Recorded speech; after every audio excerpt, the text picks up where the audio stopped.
Good evening.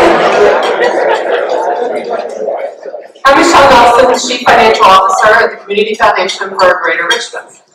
And I'm thrilled to co-chair this year's sold-out BFN conference with my board member and colleague, Victor Bridge.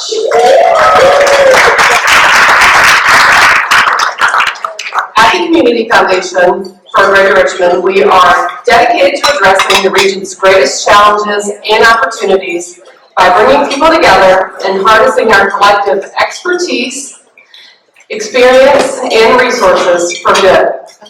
Together with our donors, nonprofits, businesses, government, and collaborative funders, and our community members, we build opportunities that benefit everyone for generations to come. We truly believe that together we do more good. What a great day we had, right? Thank you once again to the BFN staff.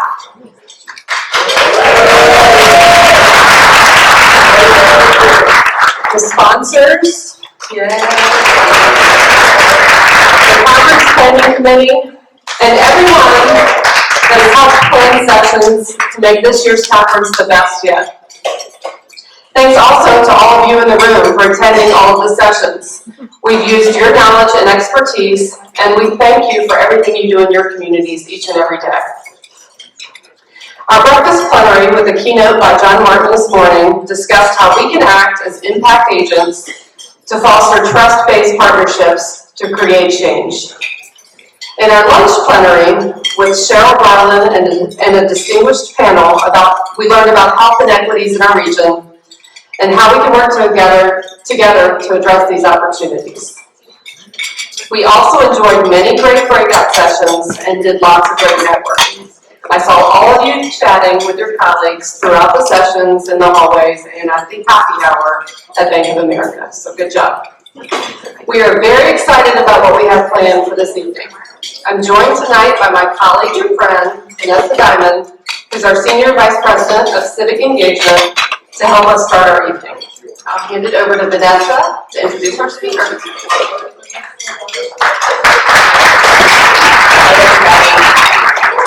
So, of course, thank you to Virginia funders. Oh, Michelle's way taller than me.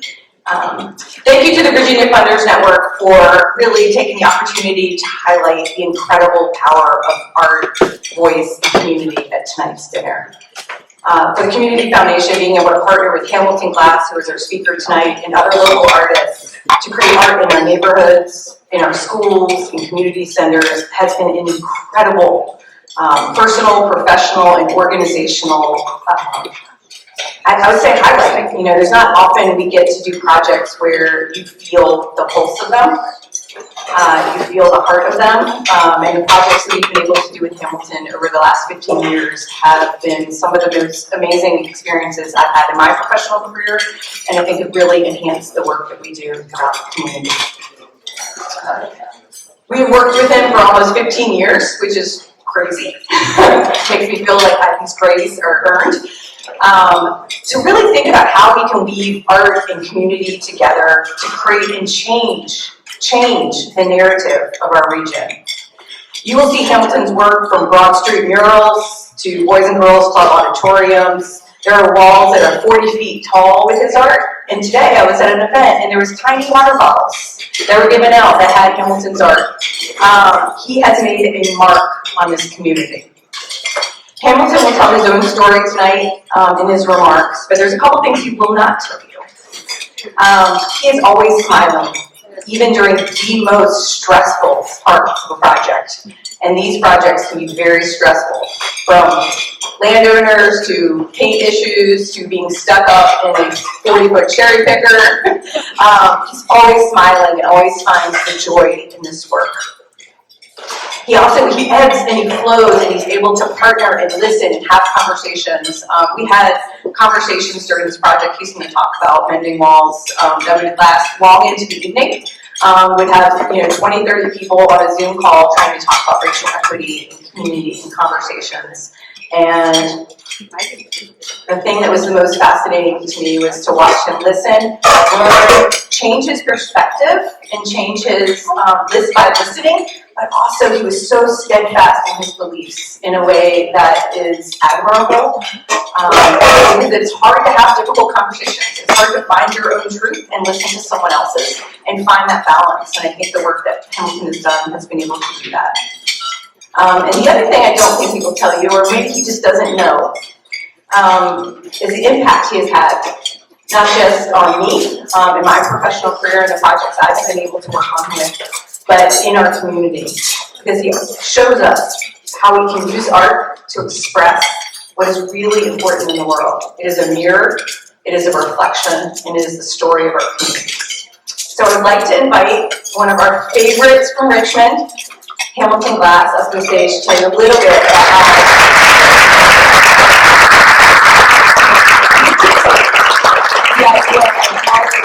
community and philanthropy. One last thing I want to say, someone sent me this article this week, and it was a Princeton Review article about philanthropy and art and community engagement. And I love this one quote. It said, "Art can contribute to building a collective community identity. It transforms a community. It creates cooperative engagement, social interaction, and a commitment to our community." And those are all things I think Hamilton exemplifies.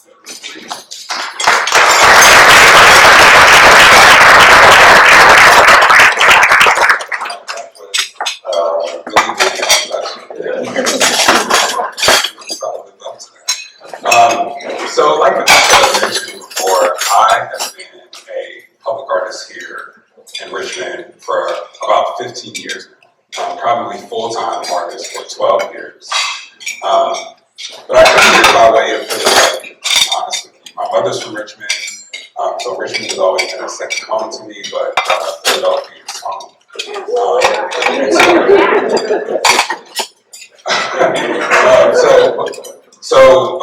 I say all that to say Richmond has always been a little bit odd to me, because when I moved here in 2007, there was very little public art here. And I know that sounds crazy. To some of you, that's going to sound crazy. The people who just getting here, that's going to sound crazy. It's flooded with murals and public art now, but it wasn't always like that. And so when I thought about being a public artist here in Richmond, I really thought about myself growing up in Philadelphia and the murals in Philadelphia. And I'm sure a lot of you have been in Philadelphia. One of the things that stands out the most about Philadelphia is their public art, right? But what's special about the public art in Philadelphia is that it's really connected to the community. So I can remember being young and seeing family members, community members being celebrated on billboards, right? And so the art was very integral to my self-esteem and just my sense of community. And so when it came time to be a public artist here in Richmond, or just an artist in general in Richmond, community engagement was at the top of mind. In doing that, in being a public artist, I wanted to keep community engagement at the very top. And so 12 years later, or 15 years later actually, fast forward to today, I've done over 300 murals here in Richmond.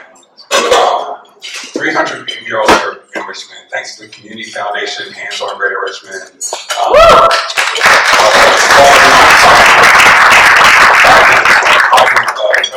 It's just really amazing support that Richmond has kind of gave me through this. So I've seen Richmond transform from this town, or this city with very little art, to just recently Richmond was named number 2 on the top 10 street art cities in America.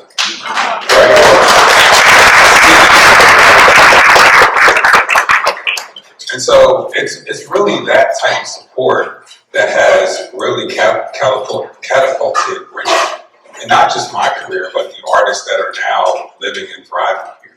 And we are definitely receiving artists from all over the country that are coming here just for this scene. And I personally like to think it's not really the quantity, because we are the smallest city on that list, but it is the quality of the work. Most of the murals that you see here in Richmond really stem and are attached to some nonprofit or some community-based organization that is trying to do great work here in Richmond. All of this kind of led to what was the largest project that I've created to date, which is the Mending Walls project. And what I've learned from myself throughout this journey as a public artist is that public art is something that I use as a tool to really move forward the needle of a problem that I see in the community, or even what my community is saying is a problem. And so we all remember 2020 and the pandemic and the murder of George Floyd. When that was happening, I really was going through a hard time, as I'm sure a lot of you all were going through. And it wasn't just the murder of George Floyd, it was really us going into the streets to say that there was a problem. And what I wanted to do was find a way to get people to have conversations around empathy and connection, to really talk about those problems. We can protest, and that is our civic right, but we also need to be able to understand one another. And it is my theory that art and public art is really that thermometer to really tell the community what we're saying and what we're doing. And so I came up with this project called Mending Walls. Mending Walls is a project that is based around artists from different backgrounds coming together to have authentic conversations around social and racial justice. Now I know that topic is really broad, but it's really broad on purpose, right? Because it literally touches every aspect of our lives. So having artists from different backgrounds and different experiences come together to talk about these issues is really kind of a simulation of what we need to do as a society, right? We all mean different things when we protest. We all are human, so we all go for our self-justice and things that make us move forward as a whole. And so sometimes those things step on one another, but we need to be able to respect that, and we need to be able to live with one another. So those conversations and people practicing empathy is really important into making that happen. And so in 2020, when the Mending Walls project was born, we were able to do 16 walls in 16 weeks that were, again, these simulations of these authentic conversations that the artists were having. Now I know every time I say authentic conversation, it sounds cliche, but if you think about what goes into a mural or a piece of public art, there's always some responsibility to the building owner, right, or whoever owns the building, the steward of the building. Well, not with this project. This project, we found 16 locations in Richmond that really trusted the artists, right? They knew that this work was a simulation of what these artists were thinking at the time.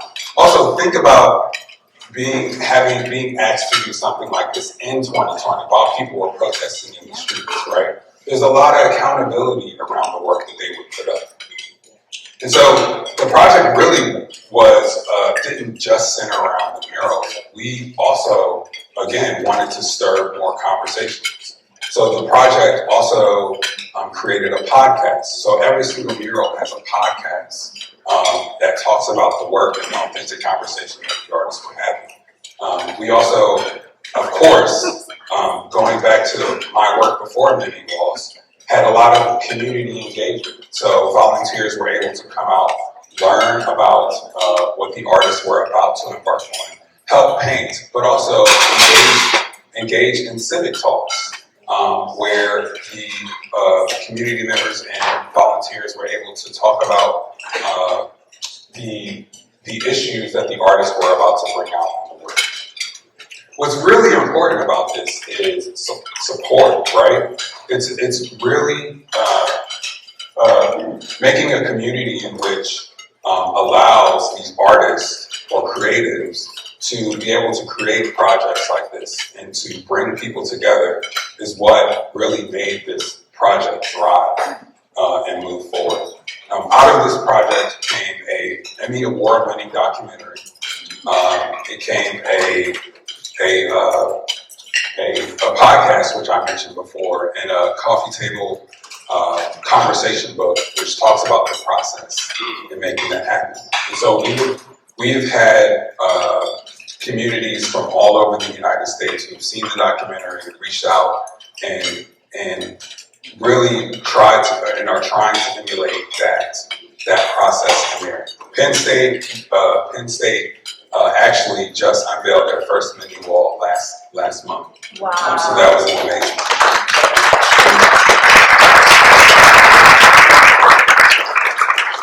So what's really important about this is the support of this. Without the community foundation of the private donors and corporate donors, and the trust that they had in me and the team surrounding me, none of this would have been able to happen. And this really is a nationally recognized project now that is making its way into communities all over the United States. And I think it's also very indicative of Richmond in general, being able to find community members who believed in this work so much that they would host these types of projects on their walls. The first Mending Wall project was actually the Virginia Museum of History and Culture. So our first wall was a museum piece, if you will. And so I think it really says something, and it really says something about the trust that is put forward into the public art and honestly the community engagement around the public art here in Richmond. And so that's really, if you take nothing from kind of my talk and my speech today, I really want you guys to take away that it's the support that makes this happen. For the public artists and being used to clients commissioning things, it's really tough to get people to really trust you to do your job, if you will. But creativity is one of those things that I think is part of the human condition and really brings people together. And if it's one thing that I think art is great at, it's supporting community engagement and bringing people together. So now I kind of like Vanessa to kind of come up, and we have a little exercise for you.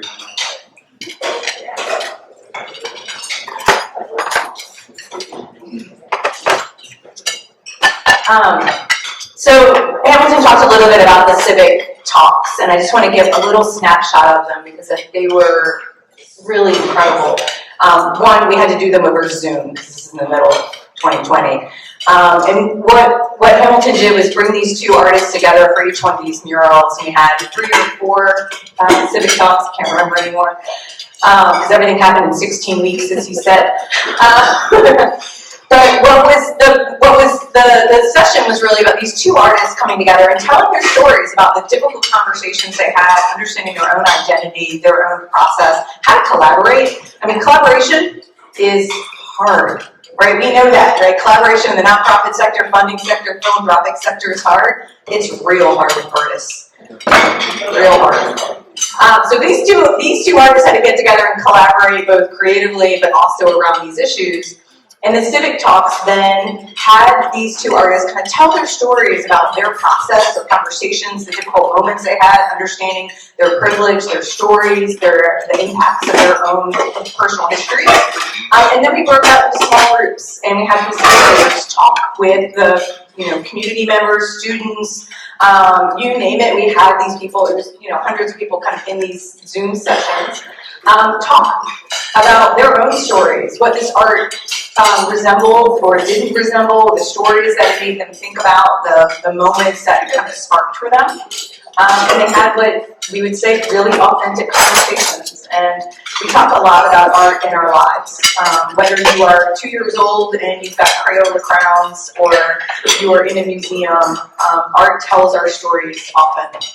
And I think can really help spark and provide images that sometimes we don't have the words for. So, I just want to give some context to the civic talk discussion, but Hamilton talked a little bit about this, and I want to emphasize that art itself matters. Art itself as its existence matters. What we're talking about here is the context of art and community. How public art creates space, how it creates conversations for the owners of the building, the volunteers that participated, the vendors that gave massive discounts on paint and materials, the people that dropped coffee off and food to the artists when they were there, and bring them umbrellas to cover them up from the sun. I mean, they had so many people interacting with them throughout their process. That these pieces created moments in time for people and really created what I would say space into place. And a lot of us talk about that in our local communities. What does it mean for us to have place, to have real conversations? It sparks a lot of conversation in us and in those around us. So to that end, we want to invite you all to, at your tables, to pause, take in the stories of the art that is behind us. There are cards on the table that have little snippets of moments. Sometimes it's the actual piece of art where you can see the artists or the volunteers in motion. And think about it. What does it spark for you? How does your philanthropy in your own community interact with some of the ideas that you see on the screens? What the issues are that are being portrayed? How do your funding priorities align? Is there a way that you can work with artists in your own community to help create a project where you can gain insight, you can gain community voice, participation, you can create ambassadors or challenge the status quo of a narrative of your community? Because art reflects what's happening in our community. And when we use it in a way that we can tell different kinds of stories, it changes what we think our story is. Or maybe you just like the colors of a piece of art, and that's okay too. So we really want to encourage you to look at your table, take a moment, look at the art that's going to continue to cycle through here, and really think about how you can incorporate any type of art, storytelling, community voice, and narrative into your work in your communities. So thank you to Hamilton for just being an amazing human being, for creating that.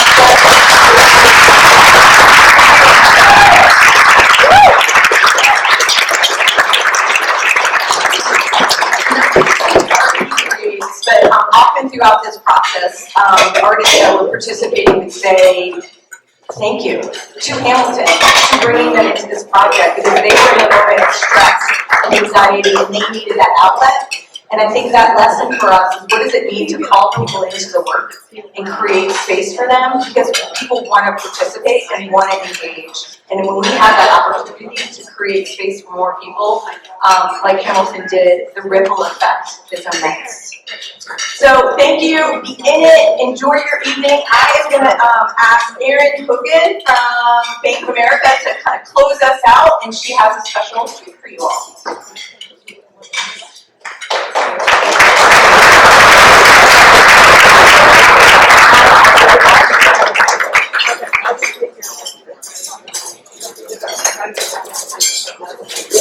Okay, everybody, one more round of applause. That's amazing.